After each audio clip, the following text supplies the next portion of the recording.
To that end, I actually want to thank everybody for coming. It shows a dedication to your industry, to your craft, to your knowledge base, and to your clients that you're here. Obviously, it's a new form, and so all of us have to learn it. But to have taken the time to come here and spend a big chunk of it, and to Fred too, I just thank all of you for your dedication to the industry and to being knowledgeable and moving in that direction. And I think is always going to be of benefit to you, and is super helpful moving forward for you and for your clients. So today we have the benefit of Fred Pfister. He is going to be teaching this class today and going through this contract with you. He's a partner of White and Bright, which is a law firm. We were just discussing how it sounds both like toothpaste and a cleaner, but he's actually a law firm. And he represents clients in real estate business litigation and transactional real estate and business matters. Fred is his legal practice. I could talk today. His legal practice focuses on litigation, primarily involving commercial and residential real estate matters, such as disputes concerning real estate sales, ownership, partnership disputes, breach of lease, title issues, purchase and sale transaction disputes, agent and broker defense, easement disputes, encroachments, boundary disputes, commercial unlawful detainers, breach of contract, indemnity issues, and other commercial disputes. So basically a day in the life of a realtor. Fred also represents numerous business entities and individuals in transactional matters, including entity formation, real estate and business transactions, commercial leases, and general counsel representation. In other words, the guy knows what he's talking about. He's involved in the industry intimately on the daily. He works closely with the board, and we are honored to have him here today. Fred, I so appreciate your time and knowledge and expertise, and take it away. Thank you so much, Nancy. That was a wonderful introduction. I feel very humbled by that, and I really appreciate being here and helping everyone. Hopefully, this is helpful to get a different perspective. I really liked what you said in the beginning there, that I would encourage everyone to do this, to take multiple classes on this form. This form is radically redesigned, and to take multiple classes because you get a different perspective. If you listen to Neil Kalin, you're going to get a different perspective than you might get from me, or you might get from some other trainer that maybe is in-house at your firm. One of the perspectives you might get from me is, where are the disputes? How will this form, the changes to this form, how will it, alleviate disputes, resolve some of the things I see, and maybe it might create new disputes from different perspectives. So that's something that I will try to highlight for you as we walk through this form. But as I do so, I have a couple of slides that kind of give you a broad overview, and then we'll just tear into this form, because hopefully you all are here for the right form. This is the purchase agreement, the California Residential Purchase Agreement, the RPA. It's redesigned, and let's get right into it. Here is my screen share. Hopefully you can see this. Here's the title, obviously, but here's the shameless plug for me. Nancy just beautifully did it all. But as you can see, I've been general counsel for this association for the last 5 years. My firm has been for even longer than that. We're dedicated to you. That's why I'm here. And if you need to follow up with me after this, or you have questions, concerns, please do so. I'll give you my phone number and my email address at the end of this. And of course, you can always Google White and Bright. It's very easy to find. Real quick, Fred, let me just jump in here real quick and just let you know that this is now live on ZipForm. So this form is now the only one you can get on ZipForm. So there were some questions about that earlier. This is now the only form that is available on ZipForm. And I believe it was live today. I believe yes, I was up looking at it at 6 this morning. It was there. Which is very timely, right? This is a very timely presentation, because if you're trying to use the other form, you're in for a rude awakening today, because the form has moved and I'll tell you some of the key changes in the form. The form has moved from 10 to 16 pages. So now you have 6 more pages. Those of you that like a 2-page form for buying real estate in some other states, good luck. It's now moved to 16 pages, and so we'll get into that. The other major change I would say is it now has this grid format. For those of you who are looking at it, it's a radical redesign of putting things in what I would call in grouping them by category. So you have things like the dates are all together. You have the contingencies all together. You have, it's kind of a one-stop shop looking at this grid format, which then takes you to other parts of the form. So you're not having to, to try to search and find that hidden checkbox somewhere, or, okay, where are all the contingencies again? One of the biggest complaints I always heard was there's a lot of contingencies, but they're all in different places. So now they're all actually in one spot. So that's great. Because I think that's one of the biggest issues I see on the legal side is contingencies, right? It's people arguing over were the contingencies released? What are the actual dates? Now they're all in one section, and we'll get into that. The other thing I thought was pretty good in this is the linking to associated forms. Now that happened in the old in the old zip form or the old purchase agreement, where if you checked a box, it would spawn a form. But that's radically enhanced in this, so that and I think that's really important, because it's very easy to forget a form. When they have this many forms, I mean, the book of forms gets thicker and thicker every year. I was just reading that 92 forms were either created this year in this release in December. They were either created or updated. And for you to keep on top of all those forms is very difficult. And it's very difficult to remember, oh, I need to use this particular form. But one of the good things I think about this new agreement is that it allows you, by checking the box, it should spawn that form and really help you through that. In addition, the signatures, there's more space for signatures. That was always, I can't tell you how many problems I've seen on signatures. It's unbelievable. But when they had such a small location for it, there's a new broker section in the beginning, which I really like. And I'll show you that, because I think it puts the broker up front in the transaction, where they were kind of an afterthought. Sometimes you were way at the bottom. Sometimes it wasn't filled in. Sometimes it was filled in incorrectly, and no one really thought about it. Now they've really put you to the front and center of this, where you belong, which is because you're the one typically putting this purchase agreement together, and you're the one who's driving this transaction. So you should be at the top. And of course, there's many new terms and updates here. There's the paragraphs are reordered. I'll try to show you and tell you, okay, this is old section 3.3C. Now it's 4B. So I'll try to go through that as we walk through the purchase agreement itself, because get ready is all I got to say. Is you really have, if you memorize the old contract and you knew exactly where everything was, you have to completely reorder yourself, because it's there's very, very few things, if any, that are in the same spot. Everything is renumbered, everything is reordered, and so and there's some new terms. I mean, there's new terms that we'll talk about here in the next hour or so about where we're going with this.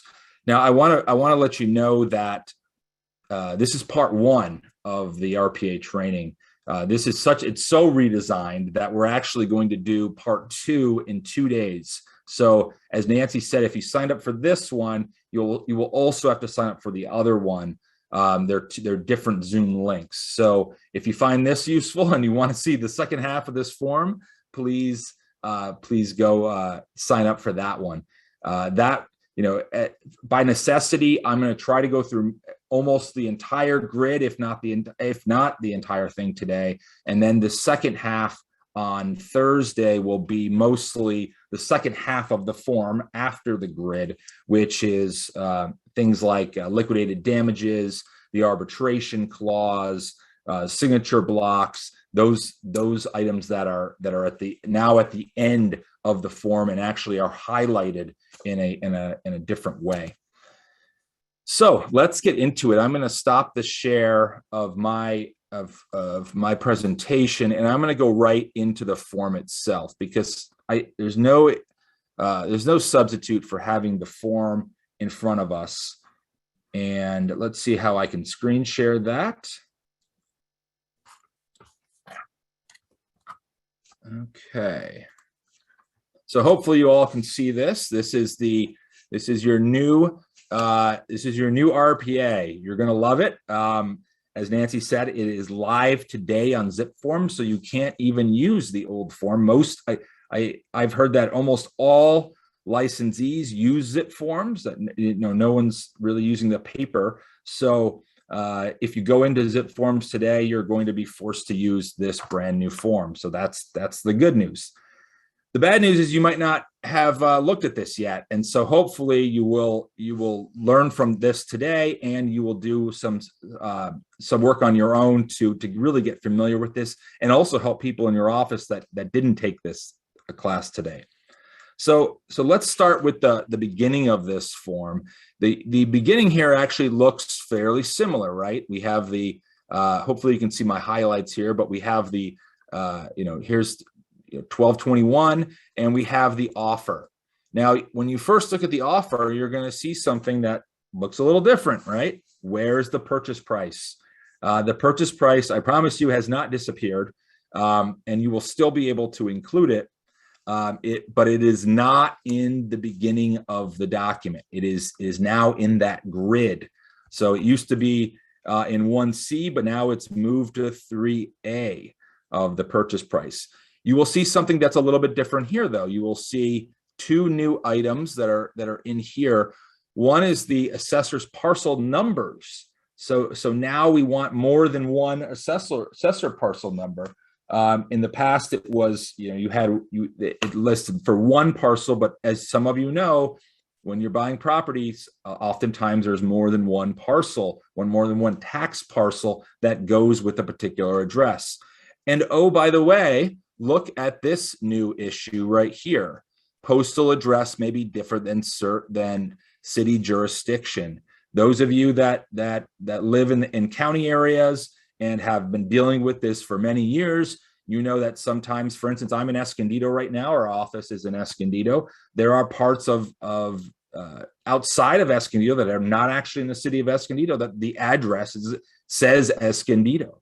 And there are other parts of different areas where the address is different from what people may perceive that to be. They may think, oh, that's in the city of Escondido, when it actually isn't. That's just the address. So I think that's a really good change here, so that people know, again, buyer is advised to investigate, so that you can tell people, oh, it says Escondido, but you're to investigate whether that's actually within the city jurisdiction. So that is a new term that you see here. You also see, as I said, the purchase price. I think this was a helper for people who are going to be shocked by, where is the purchase price? That used to be in 1C. Well, now there is a note that it actually is in the grid. And let's see that grid for a second. You can see it's actually the first item in the grid. So it's down here, that you won't be able to miss it, I promise. But that's where the purchase price now will be.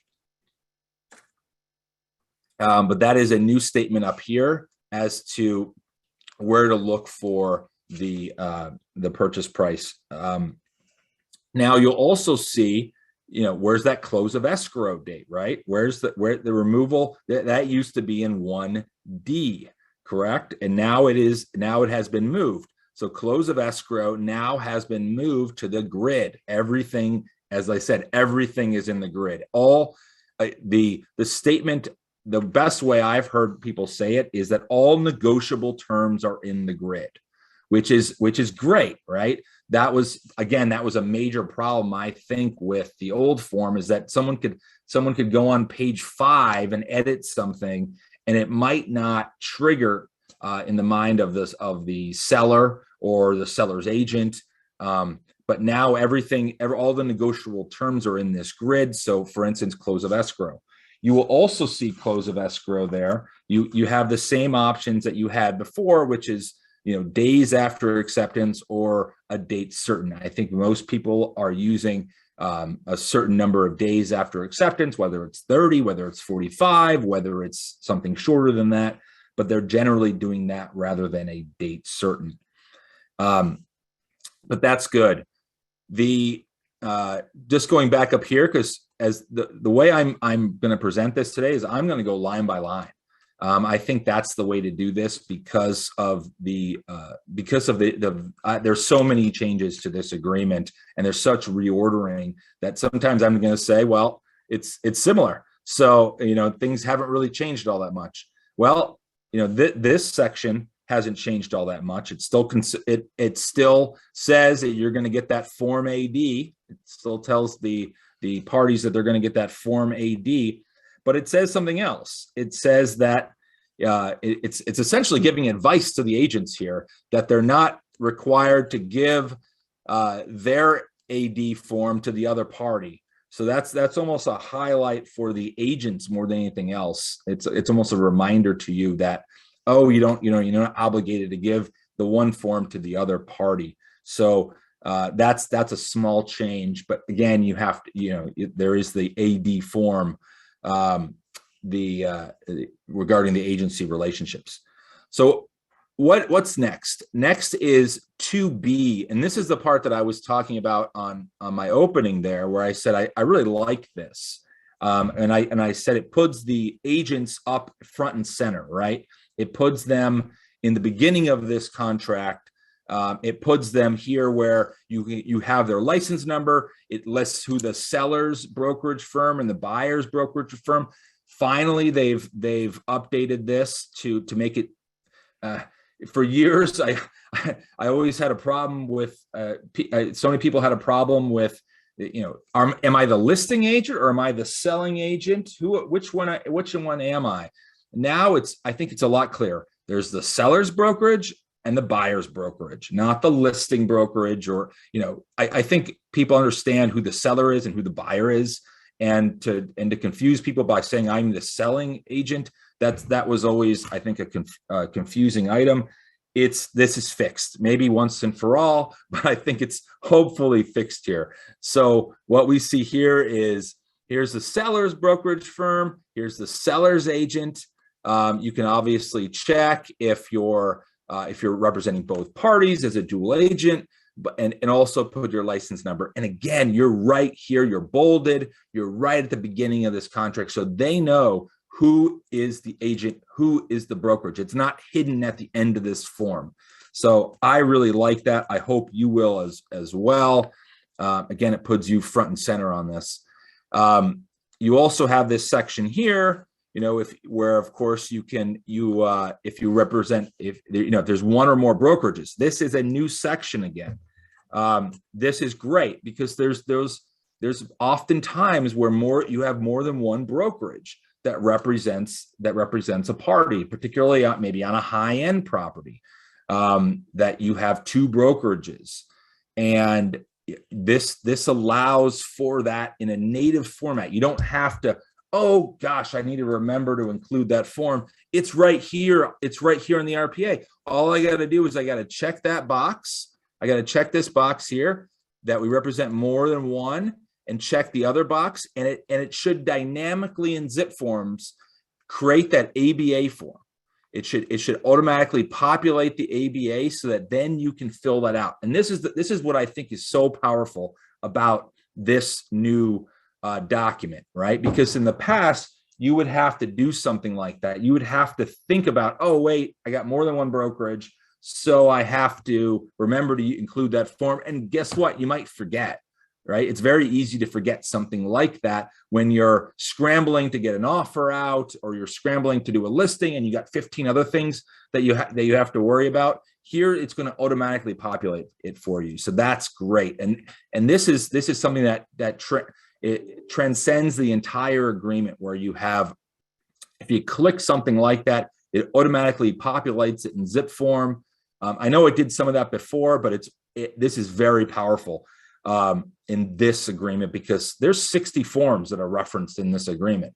So you can see that there's I think there's actually more than 60, but that's a lot of forms, and that's a lot of things that you can populate, and having to remember that is very hard. So here it is. I really like that as a new section. And that's the ABA form is the additional broker acknowledgement form. Okay, so what else is next? What's next is this section here on the possible representation of multiple or of competing buyers and sellers. That really hasn't changed. That's the PRBS form. But here's the type of thing that why this is such a redesign. That used to be 2C, now it's 2D, and you think, well, that's, what's the difference, right? But it's trying to remember all those things. So if you had things like that memorized, even something small like this that really hasn't changed has changed, right? It's moved. So that's why this is such a, if you memorized anything from before, just throw it out the window. But anyway, let's get into the meat of the document, which I'm excited about. Here we go. Here's why they did the redesign, right? It wasn't just to move things around and try to confuse you. It was to organize this into a grid format, which I think, in a year from now, you'll think, well, how did we ever get along without this? Is the way I think you'll look at it. And here's the way the grid is organized.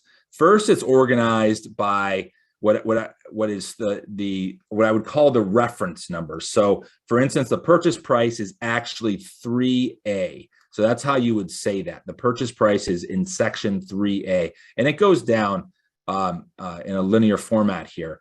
But then you have what this is, what paragraph does this reference? So the way the grid is set up is it's set up as, here's a negotiable term. And if you want to learn more about this term, or you want to interpret this term, go to this other section of the agreement. And as Nancy was telling me on the opening here, because she's played around with this just this morning, we were promised that, or there was I don't know if it was a promise or if it was a hope that this paragraph here would be linked, that if you clicked on this in zip forms, it would automatically take you to that paragraph. I understand from Nancy, who's played with it just this morning as it was released, that that's not working yet. Hopefully they do that, because that would be really helpful. Obviously, if you could just click on 5B here and go automatically to that section, that would be great. But if not, you can still see where it says 5B or 5 here. And so that you can click on that, or not click on it, but you could go to that section yourself to find out more information. Or of course, the buyer or seller could go to that section. I mean, that's a reference for them too. It's not just for you. In addition to the paragraph, and then here is what I would call the title of the term, or the term itself, the title. Oftentimes these are, these are items that the purchase price, that's a term of art. So that's actually a defined term in this agreement. But this is really the title of the term. Then you have the actual term and condition itself. Well, this is what you would fill in. And now I understand that, there's obviously a blank here, right? So for purchase price, we have a blank. If you exceed this, it should automatically fill in an addendum overflow. So those of you that love that addendum, that have been using zip form where it flows into an automatic addendum, this should work dynamically, where if you don't have enough space to put the item in here, it should automatically populate that addendum and in zip forms, and then you will be able to expand on it. Obviously, for purchase price, you probably don't need an addendum there. But as we go down this document, you will see there's not really enough space to put in something. So that's great news that it'll automatically populate that addendum. So that's terms and conditions, and then you have this what they call additional terms, which is I think is helpful because they essentially, I would say these are the things that modify the actual terms and conditions, or they link you to another document. So if you click on it, it may open another document for you, like an additional form. So I think when you're reading this and when you're going through it with your clients, you're going to go from left to right, obviously, and you're going to be using this grid as kind of your cheat sheet to do some, to fill out this your purchase. So for instance, for cash, or I'm sorry, for purchase price, you're going to go here. Okay, what's the purchase price, and are we going to do all cash? Right? They have this nice handy all cash. You don't need a loan. We're gonna go through it. So that's your option here. Now the purchase price, and let's see how I could say this. The purchase price and the loan, remember that was always on the first page of your RPA. You had this, you essentially had this, what they called finance terms. It was section 3 of the old RPA. That has been redesigned completely. If there's one thing they did in redesigning this form, it was to really gut that section. Now the items itself aren't gutted. I mean, there's still a lot, you can still get a loan and how, or you have the deposits, you have the loans, but they've redesigned how they've organized it. And I think, honestly, it's redesigned a lot more intelligently. So you have the deposit section itself, and then you have a loan section, which is different because they really are different things. The deposit for most people is cash, right? Is they're putting down cash that they have in their bank account, and they're wiring it to the escrow. Maybe they have an increased deposit, and they also want to know, how they're going to get that deposit back if certain things happen, or how they lose that deposit if certain things happen. That's really separate and apart from a loan, right? A loan really comes from the lender or some other source. And so I never liked the way they were kind of merged on the last form. So now they're separated. And so the way I'm going to show you this is I'm going to show you, so we have this section, we have this purchase price, right? And it says, okay, look at 5 and 5B. Now, if you look at 5A and 5B, you'll see that it's, and I'm going to get off screen share here for a second. So if you look at those sections, what it shows you is that those sections, and I'll get back into them in just a second here.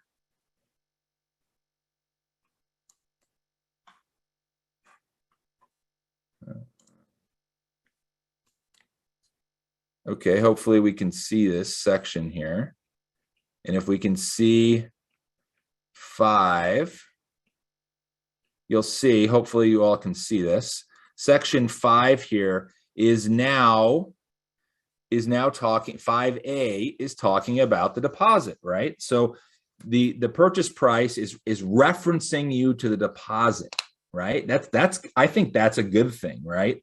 And so this is not only 3A, but it's 3D1, right? 3D1 is going to the initial deposit. And let me since we don't have that dynamic item, we have to go back up here, right? So you see how initial deposit. So we'll look at that in just a second, but I did skip over these. I promised you I'd go in order, and I did skip over these. So again, close of escrow is here. It's what you know and love. Expiration of offer. I love that this is up front. Remember, this was always at the end of the document. This was always way at the end. And people were confused about when, it used to be, it used to be in way at the end, and now we're moved up to this paragraph here, which is 3C. You see, it's 32A at the back. Now we're at 3C. You can say 3 calendar days after all buyer signatures. So that's a change, right? Buyer signatures. And you're thinking, well, that's the same thing as it used to be. No, it used to say 3 days from 3 calendar days from signature, right? You can't believe how many disputes I've seen over one person would sign one day, another seller would sign another day, and there would be a question about which one was when did the offer expire? Now, as a legal perspective, I would say, well, it expires after the last signature. But I'd have people argue with me that no, it expired after the first signature, and it just led to unnecessary disputes. And that's, as I was saying on opening, this I think will change that dynamic, and hopefully it'll change that dynamic where people won't have a dispute over, okay, is it 3 calendar days from all buyer signatures or 3 calendar days from the first person to sign? Because that often happens. I've had people with 4 signatures on a document. So that's good. You see that, and it clarifies that it's 3 calendar days as the default, or you can put in your own date. And that's, of course, is good as well. So let me jump to that 3D1. Now, remember, this is the initial deposit, right? And it references 5A1, right? So hopefully in the future, you'll just be able to click. I'll be able to click right there, 5A1. It'll go there. But what does it let you doing here? Let's look at what you can negotiate first, and then we'll go to the detail. So what it's letting you negotiate here is not only initial deposit, but also a percentage of the purchase price. So you can do one or the other, and say, I'm going to put 10% down, or I'm going to put, $100,000 down. You can do either or. And then it has the additional term of, okay, when is that money due?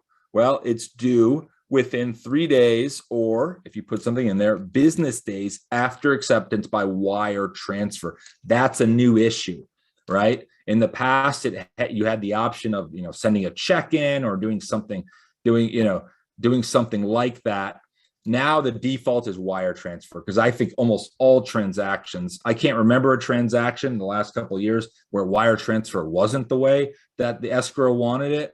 But it says or, so there's the possibility you could do it some other way, but the default is wire transfer, which is pretty much how everyone in San Diego County is doing it, or at least every escrow I've seen.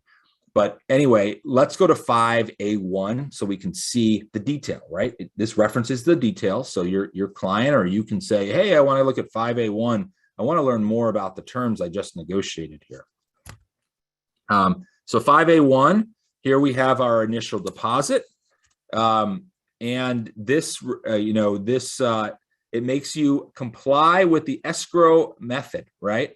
So I think that's a good thing. It removed the checkbox.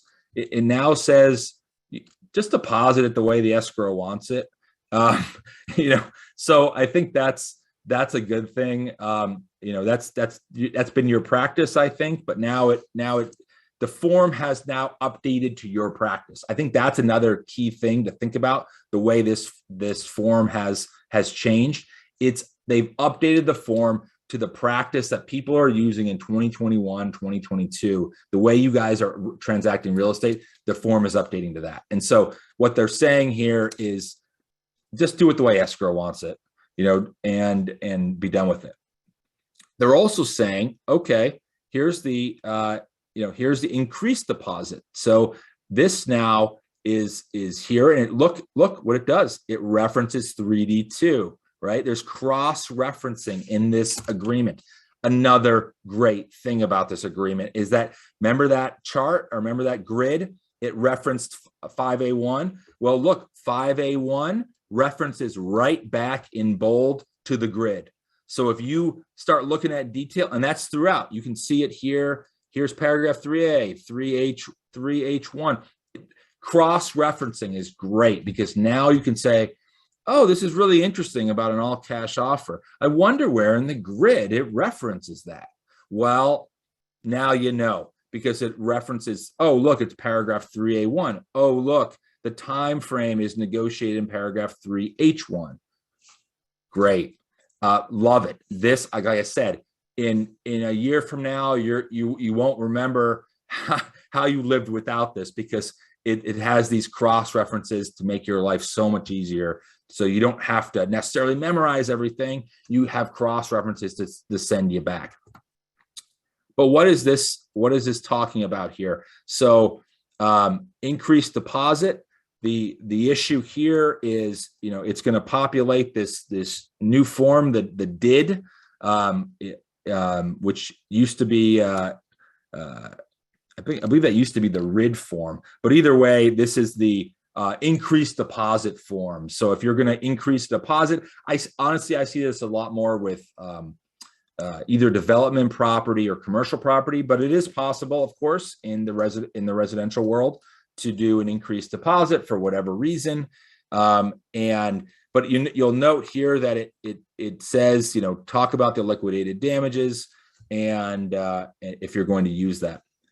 Another great thing right here is retention of deposit. So oftentimes, I can't tell you how many times I've had this question, is that, okay, where's the section on enforcement of the deposit? We have a deposit dispute. I get a lot of deposit disputes, right? Where is that? And you'll have to wait, I think it's somewhere in the back. Well, look, right here, they're telling your buyer, they're telling your seller, okay, if you want to retain this deposit, go to paragraph 29. And oh, by the way, you're advised to consult with a qualified California real estate attorney before adding any other clause specifying a remedy other than where in number 29. So what they're telling you is that if you're going to fight over this, or you're going to make something up of what we're going to do with this deposit, they're telling you right here, don't do it without consulting an attorney. And I think that's great advice for you and for your clients, that if they're going to do something tricky, or if they're going to try some other remedy here, don't do it without an attorney looking at it, because you may violate California law, or you may do something unintentionally that you don't want to do. But that's great right there, that they have that with the deposit, so they have the remedy with the actual the meat of it. That's a great thing. So let's go back. And sorry, I'm talking fast, or I'm going through this fast. We have a lot to cover. So I want to make sure I get through as much as possible.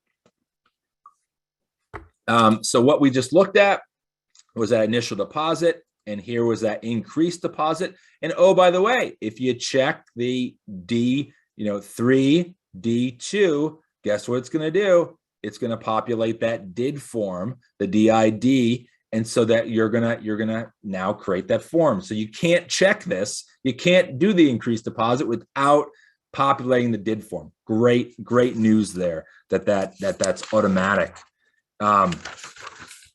It also specifies, you'll see here, that what are the additional terms? Well, by default, the increased deposit comes with the removal of all contingencies. Now that's the most common. Most of the time I see an increased deposit with removal of contingencies, but not always. There's other possibilities if certain things happen. Like, for instance, I guess you could have something like, oh, they're doing roof repairs. Well, when the roof is done, we'll throw in a higher deposit for whatever reason.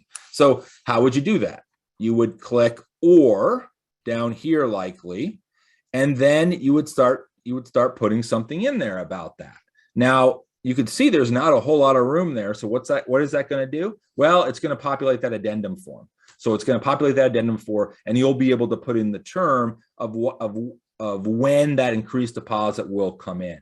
So everyone's on the same page. That's great. I really like that. And I like the place they put that in here. Next item up for our review here is E1. So this is, remember, all the grid is all 3, right? The entire grid that we're going to be looking at, which is like 4 pages long. 3 pages long, is all number 3. So 3 is where we're at. So this is 3E1, and this talks about your loan amount. Remember I said that the deposit now is kind of broken up from the loan. Well, this is where it's part of the breakup of that old finance section. And rightly so, right? Because your loan is really separate from your deposit. So the way the loan is set up is it's set up to, it's as a first, what they're calling first, and then additional financed amount, where in the past it used to be first loan or second loan. Now it's broken up into first and additional financed amount. And now it also allows you to put in an amount or a percentage. You can put in a percentage of the purchase price so that you can, you can do a calculated amount rather than a set amount. It also now, it no longer distinguishes between a fixed or adjustable. What it does is it says fixed or adjustable, not to exceed a percentage. So in the past, you could say, well, I want 4% or an adjustable at 5% or 3% or something. Now it doesn't really distinguish between the two. It just says at a certain percentage, which I think is again more like what you're encountering in the real world, right? You're not, your clients are looking for a certain percentage. They're not really distinguishing between the two. They're just looking for a loan. So that's good. And so that not to exceed. This is new, points. So now again, real world, right? In the real world, points are important. In the past, that wasn't part of the form. Now it's part of the form that, okay, the buyer may, this is important that the buyer doesn't want to pay 3 points. Maybe the buyer can only pay 1 point. And so this is now part of the offer, because this is a material term for their ability to get that loan. So I really like that now that's included in here. But this is the kind of thing that's going to have to come from your client. So you're going to have to, if your client's going to fill something like this out, and they're going to put this in here, and it's going to be part of their offer, they're going to have to know this up front. They're going to have to be, pretty far along in their loan process in order to get here.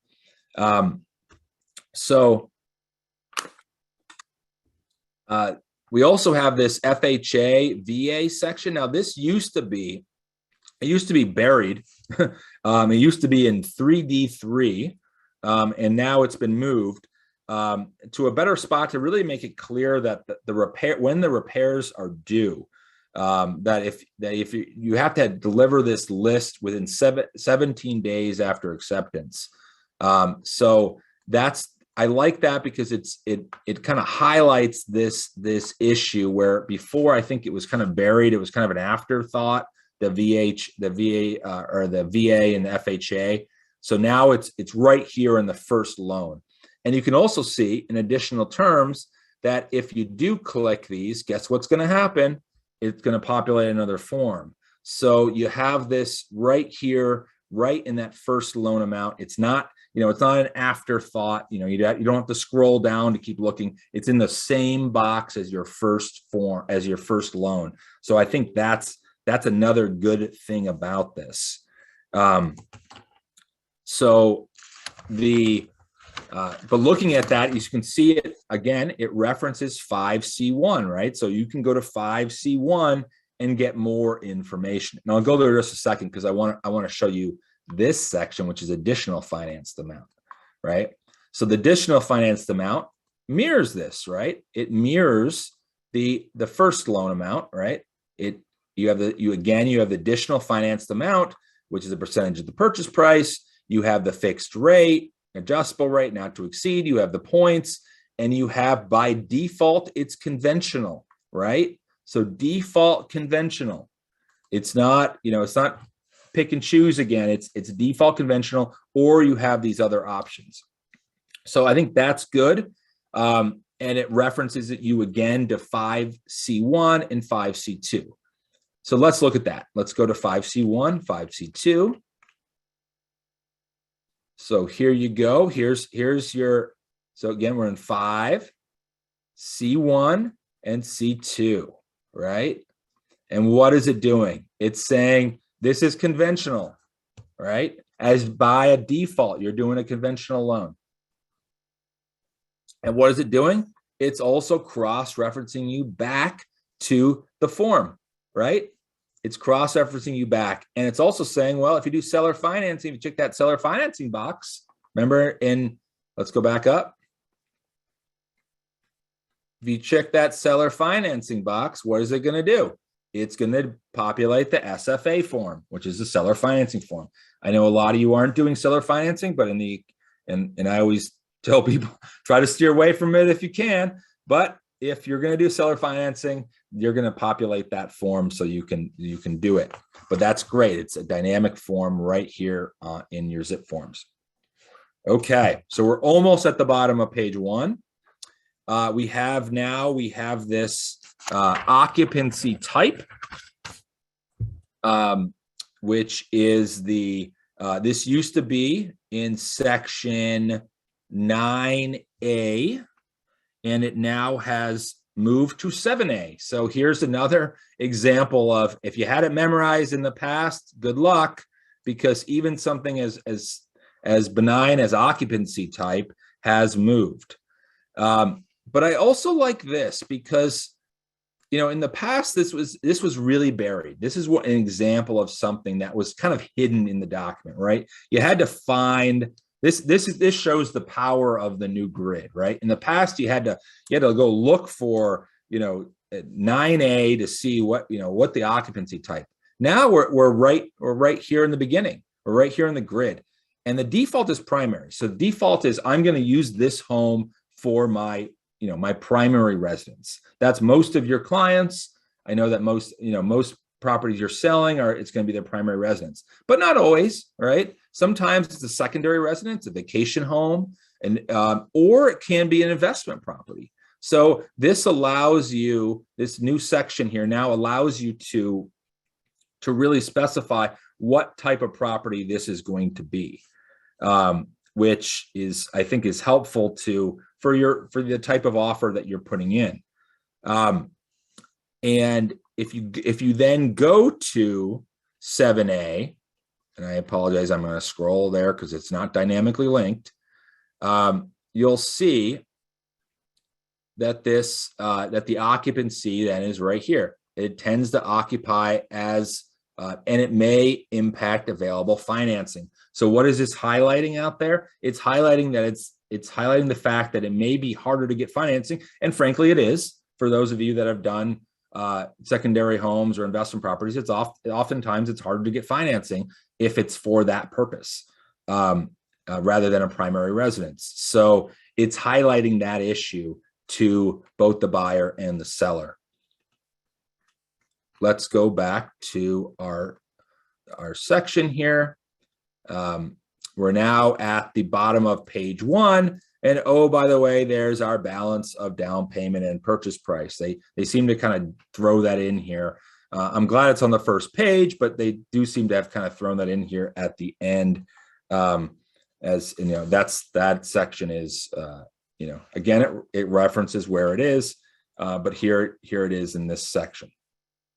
If you go to 5B, I'm going to skip over that for the second, because I want to talk about seller credit. So seller credit, this is a section to specify, is the seller going to give the buyer any type of credit during the closing? So this is section, as you can see, you can put in the term here. You can either put in the amount, or you can specify a percentage of the purchase price. I'm not sure you would do that very often. That seems, that seems a little odd that it'd be a percentage of the purchase price, but you could certainly put in a number here. And the default is it applies to the closing costs or other, right? So this is another place where, let's say you're going to contribute money for those roof repairs I was talking about earlier, right? For some reason, that's your seller's going to throw in 10 grand for the roof repairs. Well, this is where you would probably check other. You would put that in there, put in the term, and then that would dynamically create that addendum. But let's look at 5E, because I think 5E is important to look at. It's because there's been some changes here. You had this credit before. You had a it used to be 3J5, but now it is 5E. And what it's talking about here, I'll just highlight it, is it allows you to apply as a default to what I should say here is it warns people that there's a lender allowable credit, and it makes clear that this credit must be disclosed to the lender, and it will be a comparison with the lender allowable credit, right? So you can't just give, you're gonna buy this property for 1.5 million, and I'm gonna give you a credit of $500,000, and you can borrow all that extra money. this is, this term hasn't necessarily changed, but it's making it very clear that, the lender, this is going to be disclosed to the lender. So just want to make sure that you see that and you discuss that. If you are going to be giving a credit, make sure you discuss that with your client, that it's going to be something that the lender is going to see. Certainly had cases on that. So from a litigation perspective, again, I'm going to try to give you disputes. I've certainly seen that be an issue where someone gave it a overly aggressive lender credit, tried not to disclose it to the, they gave a large seller credit, didn't want to disclose it to the lender. And this is telling you right here that it has to be. So make sure if you have someone who's trying to do something like that, you point them directly to that section and say, no, you can't do that. Or yes, you can, but you have to disclose it. So back to our grid that we know and love here. G2, additional finance terms. That's where you can put in that, just put in whatever you want. Again, I don't think that's a great idea, but if you have some out of the box finance terms, that's where it would go. You still have that option. Let's look at the H's. So I'm going to look at all three of these together because I think they all kind of work together. And this is another place that I really like because it puts all the verifications in one spot. Why didn't we have this before, right? You're scratching your head. Well, here they are. So you get the verification of all cash, verification of down payment and closing costs, and the verification of loan applications. These are all things you want, right? As the seller, you want to make sure your buyer's for real. And this is how you do it, right? And so the way you do it is you look at this section, and by default, it says attached to the offer. So they're getting it with reality, right? They're updating this form for reality. The reality is, if you want to be a competitive buyer in this market, you need to include all these things with your offer, right? You need to, if you're going to do all cash, show me the bank account. If you're going to do, that you have the down payment and closing costs, show me the bank account. If you're going to do the verification of the loan, show me what you have. Show me the letter from the lender, right? So the default is attached to the offer, or 3 days after acceptance, right? You can provide it within 3 days if you check the box. So that's where you negotiate the term. Remember this? Remember the grid is for negotiation, right? And this is where you negotiate it. It makes clear also here, and I like this section. This is a new section here, is that you get to say what type of verification of loan application, and you get the three categories, each one being better than the next, right? You either have the because this was an issue I thought that came up a lot, is that people would say, oh, I have a verification of that I've started the loan, and there's different types, right? There's pre-qualification is kind of a very soft, I'm probably eligible. Pre-approval is I've already been approved. They already think I'm there. And then there's the fully underwritten pre-approval that they're ready to give me the loan. And so you can strengthen your offer now by checking one of these boxes and attaching that to your offer, which I think is great. And you can also, as a seller, you can be, oh gosh, look what I'm going to get. You can actually know now what exactly you're going to get. So, I think that's a great improvement here. Again, if you look at 6A and 6B, I'll scroll to those so we can see what it actually looks like. And you can see here, now we have this updated paragraph again with the cross references, and it tells you who's going to provide this, that the verifications.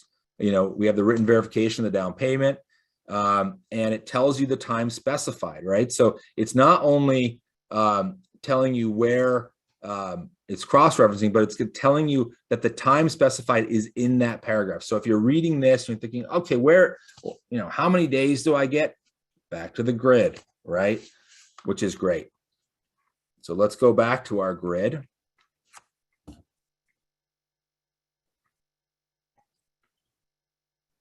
So that's the verifications. I I is intentionally left blank. Interesting, right? Yay. They didn't make any update to that section. I think this I is kind of confusing as a 1. It kind of looks like a 1. So I think they may have done that. Final J is final verification of condition. They've thrown this in here. This used to be section 15. Now they've moved it to 16. Again, if you memorized anything, throw it out the window. There's no real change here, but instead of hard coding dates, they've put it in here that now it says 5 days, or it says 5 by default, or you can pick, right? So you can now pick as you specify in this 3J. So that's final verification of condition. Assignment request, right? So this is assigning the contract, right? So we have always had the ability to assign a contract, but this now alters the defaults. So if you are in a position where you're either buying for an investor, or you have a client who wants to put it into an entity, or more often put it into their trust, as you know, they make an offer in their name and they want to put it into a trust, you're going to want to review this section because some of the defaults have changed. So you can see here, this is where you negotiate the term. So I negotiate that it's going to be 17 days or paint by numbers, whatever days after acceptance. And you can always reference days, right? That's in the days is a term of art. So you have to go to the, what does days mean? But let's jump to the assignment, which is now exhibit 23, or not exhibit, paragraph 23.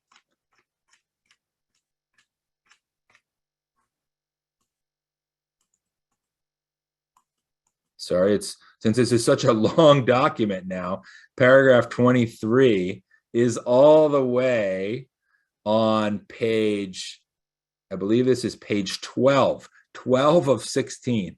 So here's your new assignment clause. And the assignment clause is interesting because it allows for there to be a default assignment to a trust, or what they call a wholly owned entity of buyer in existence at the time of assignment. And where I think there might be disputes is whether that, what does a wholly owned entity mean? Does that mean that this buyer has to own the entire thing, or can some percentage be owned by someone else? I'm waiting for that dispute. But the default is that you can do that without having to ask permission. And what that means is that, okay, yeah, Fred Pfister is the buyer of this property. Within 17 days, I decide, what, I really want to put it in my new, I'm going to create a new entity because I'm buying this house as a rental, and I want to put it in a limited liability company. And so therefore I assign the contract during the transaction to this new entity that I just created, or maybe I have it already, or maybe I do it to my trust. And so what this is saying is that I can do that. But you'll see some new requirements, but although you can do that, there are new requirements. They include that you need to disclose the name of the assignee to the seller, the amount of consideration. So if there's consideration between you assigning this contract, if somehow you're getting paid for it, you have to disclose that. The buyer is supposed to provide all the docs to the new assignee and assign the disclosures. But you may not need to re-sign them, but you're supposed to assign those disclosures. So if the seller's already given you disclosures, you're to assign those to that new buyer. You may be required to provide new lender documentation as to the assignee. And if you don't provide this information, the buyer can refuse, and that refusal will be reasonable. In the past, and it references the assignment document, which is Form AO AA. So now some of you be saying, well, in the past, it always said, I can't unreasonably refuse, an assignment that of a certain type of assignment. Well, that's a term of art. Unreasonably refuse means you can't condition it on certain things that might look unreasonable under the law, right? But now they're actually defining what unreasonable might actually be, which is, or what reasonable would be, a reasonable reason to refuse. And it's if you don't provide that information. So this is new. So those of you who are doing investor, who are doing trust work, or having people assign, read this paragraph and know this paragraph, because it's updated. This is one of these paragraphs that could be a gotcha if you have a buyer who's not very happy with you. They're not happy with the way the transaction's going, and you want to assign as the seller, and they're saying, haha, wait, you didn't do this. I'm refusing your assignment. So again, I would read this for those of you that are doing those types of transactions. This is one that I would highlight, particularly as a new or updated paragraph. Not entirely new, but certainly updated defaults. Okay, let's go back to where we were in our grid, because we're about to get to what I would call probably the most exciting part of this. If you can get excited about the RPA, this is where you get excited, because finally, our prayers have been answered and all the contingencies are in one spot. As someone who defends brokers and agents and who litigates these types of contracts, the number one complaint we always had with the RPA was that all the contingencies are in different places. That you'd have to look at you'd have to look at a paragraph and then the paragraph would say, well, you have 17 days to do these things, and you have to look at these 7 other paragraphs to find all these other contingencies. Well, our prayers have been answered. All the contingencies are now in one spot. And it's great, because you have a one-stop shop to say, you know what, buyer, this is all the things that have to be satisfied. And oh, guess what? They all have the same date by default. So 17 days. We don't have that 17 or 21 days. Okay, wait, is the loan 21 days or is it 17 days? Now I got to create an abstract. I got to figure out what the dates are. By default, they're all 17 days, which is wonderful. For those of you who have ever done a commercial purchase agreement with me, and when I do with my clients, and the first draft I get has 15 different contingency dates, I say, why are we doing this to ourselves? Why are we creating an opportunity to fail?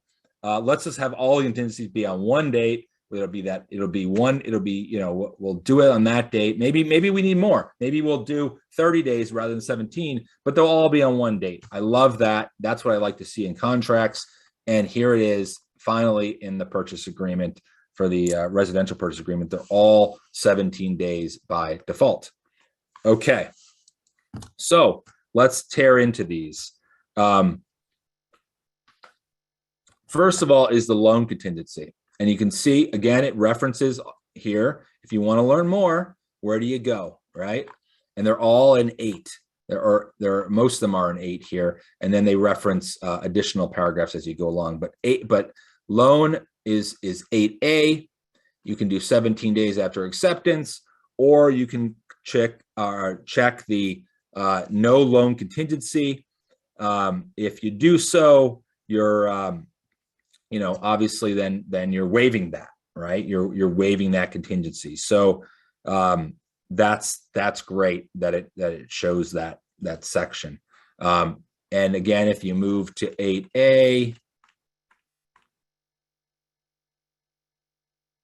let me show you here. This is the loan contingency. This is pretty similar to what it used to be in the old agreement, but now you have this bolded section here about how the loan contingency is different than the appraisal contingency. And it also it says this agreement is, unless otherwise specified in 3L1 or an attached CR form. Remember, the CR form is your contingency release.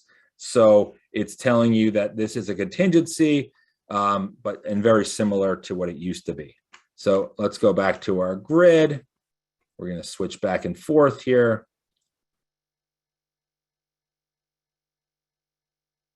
So let's get to our second one, the appraisal contingency. We know that's different than the loan, right? Appraisal is different. They're sometimes linked, but not always, right? So here now you can specify that the appraisal contingency is based upon an actual appraised value. So you can say, well, I need to get a minimum of this, and really that's probably a function of what type of loan you're going to get, because you all know that if the property doesn't appraise, especially in an increasing market, what do? The lender's going to say, well, you got to come up with more cash, right? And you don't want to have to do that if your client can't come up with that extra cash. So this is the place to put that in there, right? If there is a maximum, or if there's an appraisal that you have to have, this is where you can put it in. You can also obviously, you can waive it, right? You can waive it right here, no appraisal contingency. So you have this very handy section to immediately waive it. But by default, it's going to be 17 days after acceptance. Now, section 8B is going to give you much more color and specifies that if you check the parameters for a contingency, that what does appraisal include? Well, appraisal also includes the measurements and the square footage. That's new, right? So now it's saying that appraisal, and I should show that section. Let me just show it, because it's easier to show it than it is to just tell you about it. So let's see that section. So this appraisal section now split up here, and it's telling you here that appraisals are often a reliable source to verify square footage of the subject property. However, the ability to cancel based on the measurements provided in the appraisal falls within the investigation of property contingency. So it's saying that if your appraisal comes back, doesn't have the right square footage, or doesn't have the square footage you think it is, that's not part of the appraisal contingency. That's part of the investigation of the property contingency. So that's good. That's telling you, it's telling you right here what it is. And this is somewhat new. So and it also says that you must provide appraisal if you're going to trigger cancellation. So let me show you where that is. This is new too. So if you do an appraisal, if you do cancel based on the appraisal contingency, buyer wants a copy of that. This gives you a duty to deliver it. I've seen that happen before, where someone just says, hey, didn't appraise, sorry, we're moving on, and the buyer wants that appraisal, right? Well, now by default they're to get it, right? You're to give them a copy. If you're going to use that as the reason why you're going to cancel, they get to have it. So that's a new item for you. I don't know whether there'll be disputes over that, but I'm not holding my breath to see whether we get disputes over that. We get disputes over a lot of contingencies. So remember we talked about the investigation of property contingency. You saw that appraisal said that square footage is in that. Well, look what we have here, L3. There's our investigation of property contingency, and also the informational access. And I'll talk about that in a second. So here you go, investigation of property. They broke this up into essentially sections. First, they have 8C, which essentially refers to section 12 and informs you that investigation is a contingency of the property. That section is relatively similar to what you saw before. So I'm gonna skip that to go to the informational access. So this is essentially I would almost call it a new section to say that, you can get informational access, but the buyer's right to access is not a contingency. and does not create cancellation rights and applies even if contingencies are removed.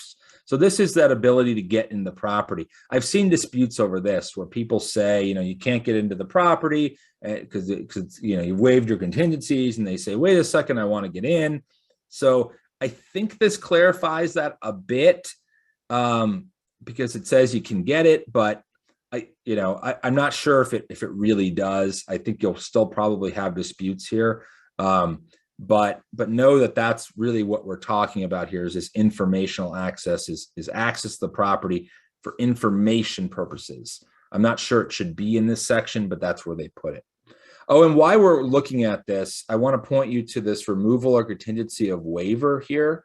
They're basically saying that if you hit the CR, if you sit the CR here, if you want to remove any of these items, just hit the CR. If you want your offer to look really pretty, and you want to say, oh, we're going to remove this contingency, you can click it right here, go to your CR, and your CR then can give you more information. I really like that, because that's the way I would do this. That if I'm going to waive these contingencies, I'm going to click that button. I'm going to go directly there, and I'm going to say, yeah, I'm waiving these contingencies right off the bat, to make my offer look better.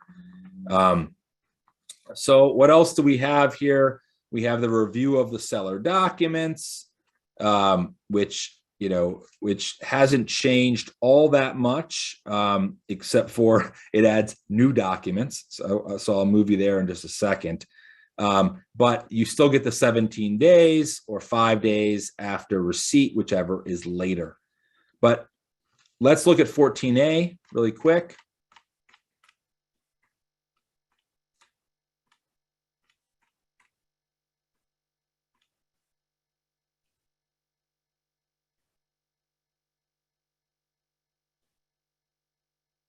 Okay, so it's telling you now what documents are to be delivered, right? So you're looking at the seller delivery of documents, seller within the time period specified in that paragraph 3N, which will be dates.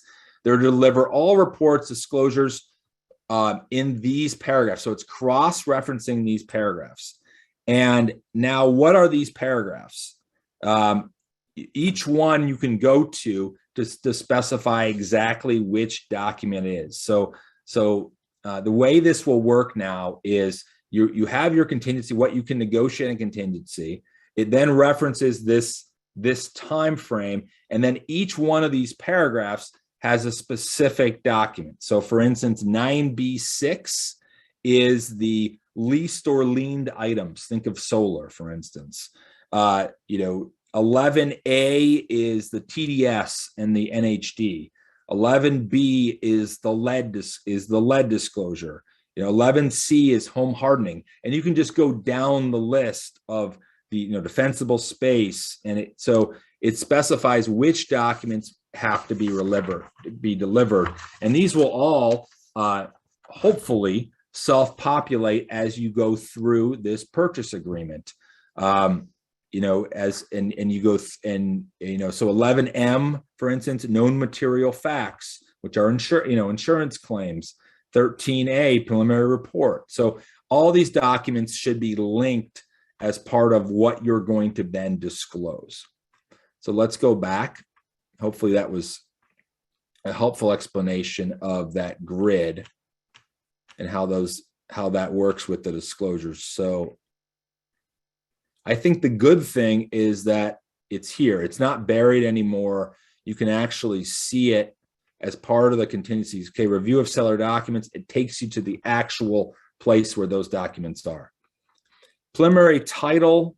I'm not going to go into much detail here. That's still in this section. Common interest disclosures. Again, for instance, this used to be 10F. Now it's 11F1. And it hits the 17-day timeline. You have review of leased or liened items, and they even throw in a very helpful explanation, such as solar panels or propane tanks, PACE or Hero liens. That's great, because that's really what you're probably leasing or liening, And now people this is catching up to the practice you've been in for the last couple of years, when you've said, okay, what's a leased item? Okay, it's probably the solar, right? So that's good that it gives that explanation, and it points you exactly to where that is in the document. Sale of buyer's property, the one that we know and love, right? The COP form, the one where there's there's as many disputes as you could possibly imagine over this. And right now it is, they can check this box and it'll take them to that form. So again, I really like that fact that if they click that, it goes directly to that form, and you can fight the COP form then for how that buyer's contingency is going to work. By default, it's not a contingency unless they check this form, and it'll automatically populate. So you can't get the situation where you want it to be contingency, but you don't have the COP form. So that's good. I like that.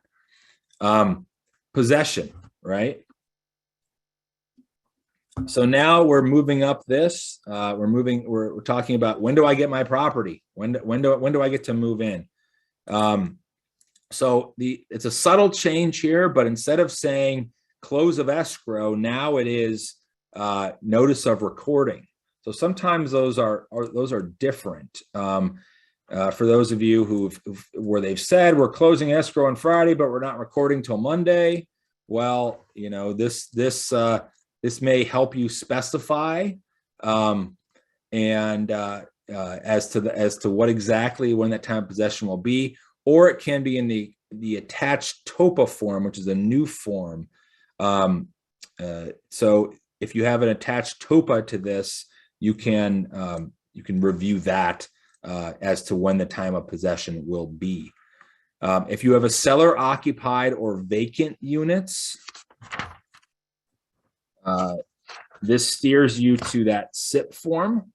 You can see here, the SIP form, it steers you to that, or the RLA if you have 30 or more days. So I do like this, that there's a decent explanation here that, okay, if you're going to have seller occupied after the close, what are we going to do, right? We're either going to do our SIP if it's less than a month, or we're going to do the RLAS if it's more than a month, right? And I understand that if you check these boxes, it should automatically populate that form, or not populate that form, but it should open that form for you so that you can specify that. And I know I just want to address this. I know there's a lot of questions in the chat, and unfortunately I can't get to those while I'm speaking here, but those of you, I'll try to address those separately. And again, you can call me or ask me questions if you have. It's a little difficult while we're going through this to answer all those questions. So I apologize for those who did ask questions that I haven't gotten to yet, or haven't gotten to at all. As we're going through here, next item is you're asking, what is the TOPA form? Well, it's this new form for tenant occupied property addendum, right? So if you have that tenant occupied units, here you go. Here's where it is. And so I've seen a ton of disputes during the last 2 years of the coronavirus pandemic over tenant occupied units, where the tenant won't leave, the tenant stopped paying rent, you name it, there's been disputes over this and in purchase agreements. And so they've created this new addendum. It's not the scope of this discussion, but that's where you would check it. So if it's tenant occupied, you're going to check this TOPA, and you're going to get it's going to populate that form, and you're going to be able to talk about, okay, what are we talking about with the tenant occupied addendum? So that's where that is. I like that now that's in a grid, because that's possession, right? All the possession items are in one section. Hallelujah. Thank you for finally putting that right there. Now, I don't have much time left for this, for our presentation, but as you can see, we're only at the bottom of page 2, right? But we've been jumping to other sections, so I don't want you to think that we haven't covered a lot. The way that this is broken up is we certainly were covering the grid, but it also knocks us to other parts. But what I want you to look at with N is essentially, it's the time frames for when certain things are going to be done. This is really a time or for performance section. So how long do you have the seller to deliver documents? Well, you have 7 days, right? So the way this works is, remember, there was a contingency for seller to deliver documents, and for the buyer to review. Well, that reference. Oh, it referenced N1. Well, N1 is the seller has so many days. So these are the same defaults that you remember from before, but now they're all in one section, right? So, how long do I have to sign and return the escrow holder provisions and instructions? Oh, it's 5 days, right? Or blank after receipt. How many days do I have to pay, for my HOA or install my smoke alarms, or evidence of representative authority? This is an interesting one. What is that? Well, this is 3, and it's 3 days after acceptance. So this is used to be section 19. Now it's section 28. This is where you show, yes, I am the trustee of this trust. You show authority for it. Yes, or you provide a certification of the trust, or a court order, or power of attorney, or a corporate resolution if it's a company buying this, or the formation documents of the entity. This is where you challenge. Let's say you're the, this is where you challenge saying, does this buyer really have the authority to buy? This could be a section where you do that, and how long after acceptance you have to provide that. So again, this is mostly the same as what you had before, but now you have a handy spot to put it in. O is blank. Again, like I think it's because it looks like a number. Let's look at P really quickly in the remaining time we have left. P is those items that are included or excluded. Now, it lists out the items and said all the items specified in paragraph B9 are included, and the following if checked. So remember, if checked, right? So we'll look at 9B in a second, but there's some new items in here. Wine fridge is one. So the wine refrigerator, if you check it, it goes. You'll see they've checked bathroom mirrors. I can't tell you, but there's been disputes over that. Electric car charging systems and stations, those can be valuable, and so that's also in here. That's somewhat new. But let's look at 9, because section 9 I think is good to look at to see what exactly conveys with the property. So here is items included in the sale, because this, and there's some stuff that's new here, right? So I'm going to highlight what's new. Now it adds appliances for which there are special openings. So this is mostly the same, but you have this built-in appliances for which there are special openings or encasements. So that's a new one. There is, it specifies that window coverings, it really specifies that in detail. Now, again, I've seen disputes over whether you can take that fridge because it was an encasement for it, or whether I can take the blinds or the drapery, what constitutes part of the property or not. Now it's specified in some more detail, which is great. It also talks about the pool items in more detail now. And again, this is the default, right? So this is what goes by default unless you exclude this stuff, which includes the pool cleaners, the nets, and pool covers. So it's getting more specific now because, again, people took that stuff and then someone said, "Hey, you stole the pool cleaner," right? And that's a $2,000 item, and they're threatening you over it, right? So so it's specified in more detail now, but if you want to exclude something, again, what does it say? Go back to paragraph 3P. So you go back to paragraph 3P, and that's where you decide to include something, or again, you would check these items, if you want to, all the items in paragraph 3B are included and the following. So these are not necessarily by default unless they're checked. Excluded items, it's still there. You can still exclude items. And it's paint by numbers. You have to specify what you're excluding. If you have that really, you have that built-in really great appliance or something that, or whatever it is that you want to exclude, you can do that here. I have a couple minutes left, and I'm going to use it for this last section, which is Q. Q, as you can see, it looks like it's really long, but it's actually the allocation of costs. So it used to be a section. It was section 7 of the old RPA. Now it's moved to this 3Q.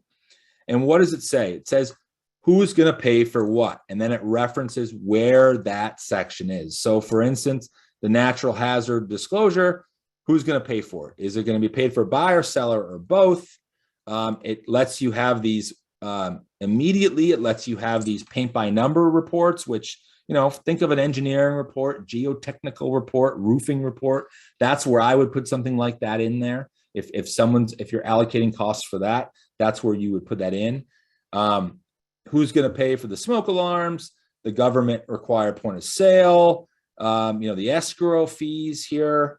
And it also, this key here is where you would specify who you want to be escrow. If you want it to be, a specific escrow person, put it in, or a specific escrow company, put it in. This is where you put it in. Remember, negotiated terms are here. They're not buried in the contract somewhere.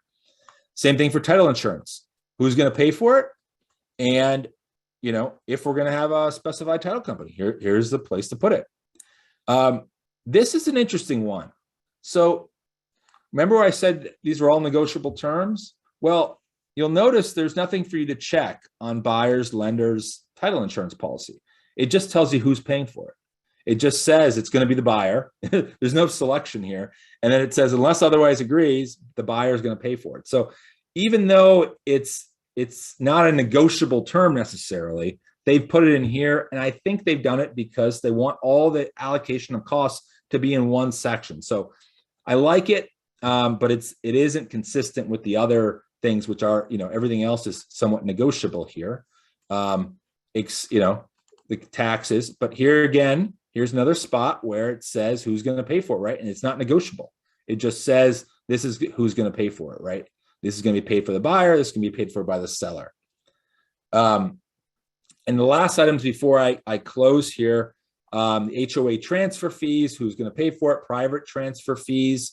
And then here are again paint by numbers. Do you have any miscellaneous ones?